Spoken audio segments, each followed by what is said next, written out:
Assalamualaikum warahmatullahi wabarakatuh. Baik teman-teman, saya akan membahas terkait dengan bab perancangan yang sekarang nanti pendekatannya adalah OOP. Nah, urutan dari OOP itu adalah use case, kemudian activity ya, nanti di sini ada, nanti saya praktekkan, kemudian juga ada sequence diagram, kemudian juga ada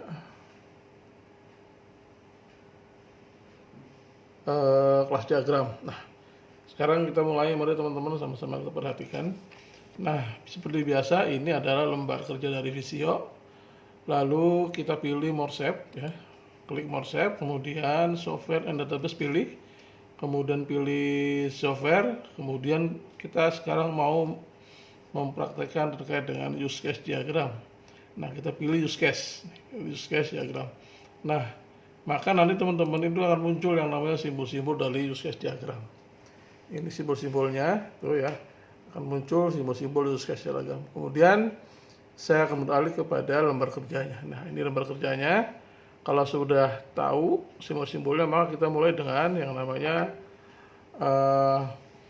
membuat rancangan contohnya terkait dengan misalnya sistem penjualan. Ini ada aktor, ini ada kasus, ya. Ini ada subsistem. Subsistem itu nanti kasusnya boleh teman-teman ditaruh di sebuah lingkaran. Lingkarannya adalah ini. Contoh misalnya sistem penjualan ya. Kita membahas terkait sistem penjualan. Nah, ini ada simbol-simbolnya ya di sebelah kiri. Nanti tinggal teman-teman tarik saja, tarik. Misalnya contohnya kita seolah-olah bahwa aktor dalam penjualan itu adalah dua. Klik tarik satu, kemudian klik tarik lagi dua misalnya. Klik dua. Nah, kemudian teman-teman dari dua aktor ini kita coba untuk memberikan nama dari aktor itu sendiri. Misalnya ini namanya pelanggan atau konsumen ya, pelanggan misalnya. Pelanggan, kemudian yang kedua ini ya, yang kedua ini saya beri nama misalnya staff atau admin ya. Nah, tinggal karena kita bicara objek, tinggal nanti teman-teman kasusnya kasusnya adalah bagaimana cara kita membuat objek itu sendiri gitu. Nah ini, nah kemudian baru kita buat. Nah, tadi saya sudah bilang bahwa boleh juga teman-teman nanti ada dibuatkan ini. Berarti semua proses nanti ada di sini ya. Semua proses nanti ada di sini. Misal, ini prosesnya adalah misalnya saya coba misalnya pesan barang. Nah, kemudian ini juga teman-teman boleh di sini namanya pemesanan. Gini ya, tulis atau pesanan. Jadi maksudnya adalah ini sistem di dalam sini adalah sistem pemesanan. Kemudian nanti teman-teman boleh tarik dengan asosiasinya, tarik. Nah, ini proses pertama. Kemudian proses yang kedua adalah ini nanti teman-teman boleh adminnya adalah satu, karena kita bicara objek ya. Nah, apa sih yang akan admin lakukan dalam pemesanan itu? Yaitu misalnya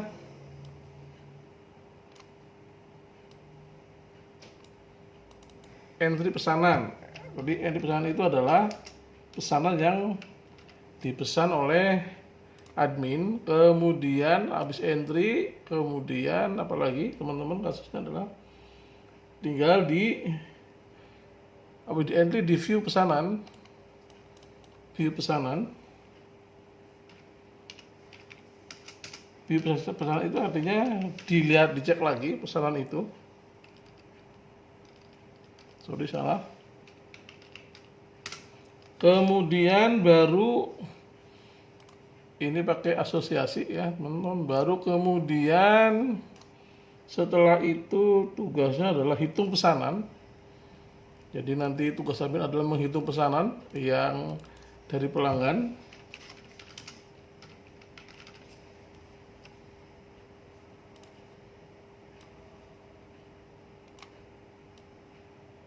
kemudian buat laporan. Setelah itu misalnya buat laporan, kemudian cetak kwitansi ya. Dibuat laporan, ini tugasnya dari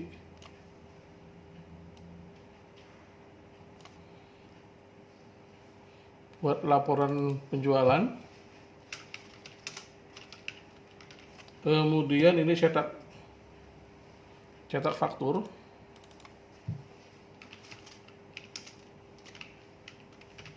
Cetak faktur ya.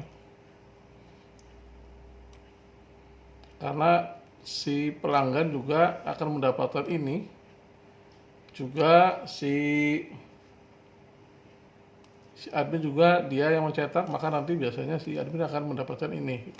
Nah, itulah kira-kira salah satu contoh dari sistem informasi penjualan. Misalnya nih, use case misalnya,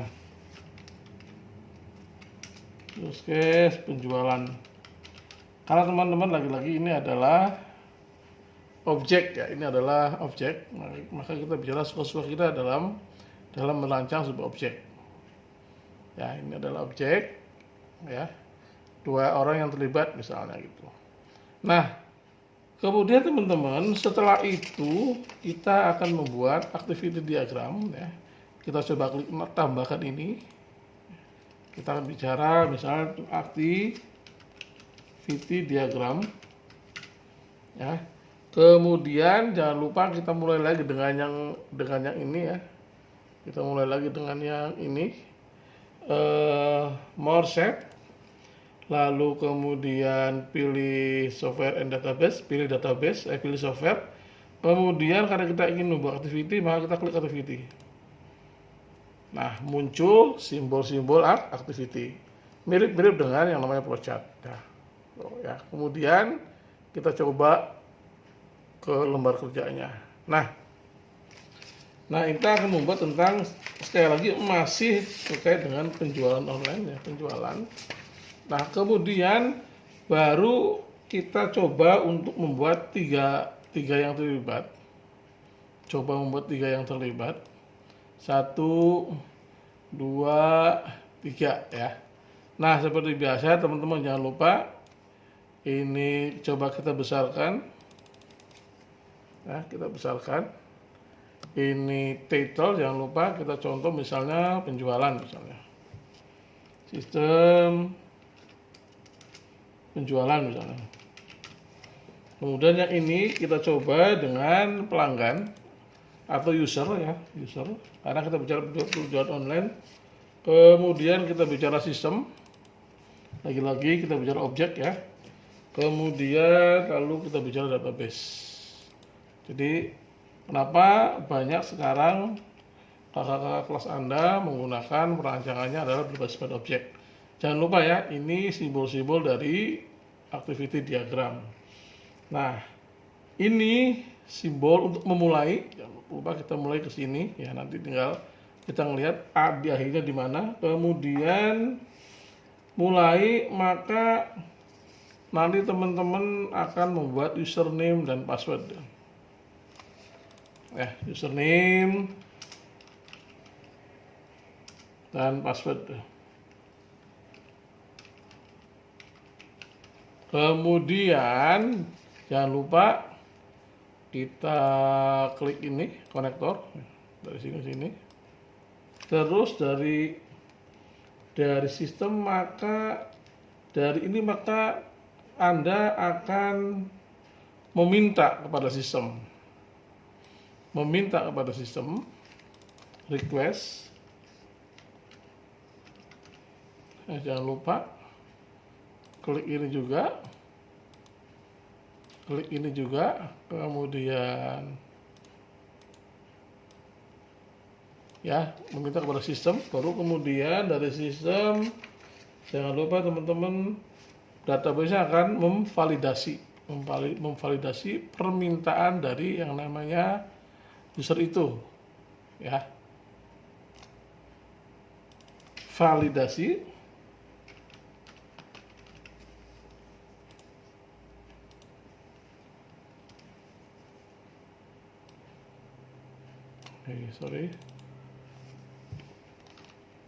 validasi.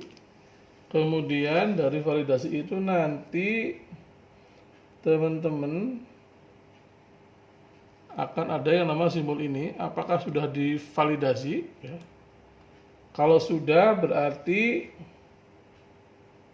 nanti teman-teman menuju ke sistem, oke, divalidasi ya. Jika iya di sini ya, jika iya. Jika tidak, maka nanti biasanya dia akan kembali. Jika tidak, dia akan kembali ke sini permintaan itu. Jika tidak ya, maka dia akan kembali ke sini. Kemudian jika benar, maka kembali ya, validasi oke. Kemudian setelah itu dilarikan ke sini, barang diterima, baru kemudian selesai.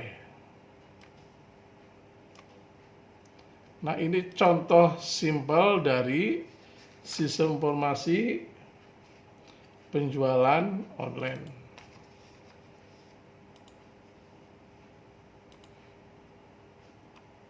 Nah, sistem informasi dari penjualan online ya. Nanti teman-teman boleh dilihat ini hasilnya ya. Ini contoh dari activity diagram. Jangan lupa simbol-simbolnya ya. Sampai di sini dulu teman-teman. Nanti kalau ada pertanyaan tinggal nanti teman-teman di chat ya. Kurang lebihnya minta maaf. Assalamualaikum warahmatullahi wabarakatuh.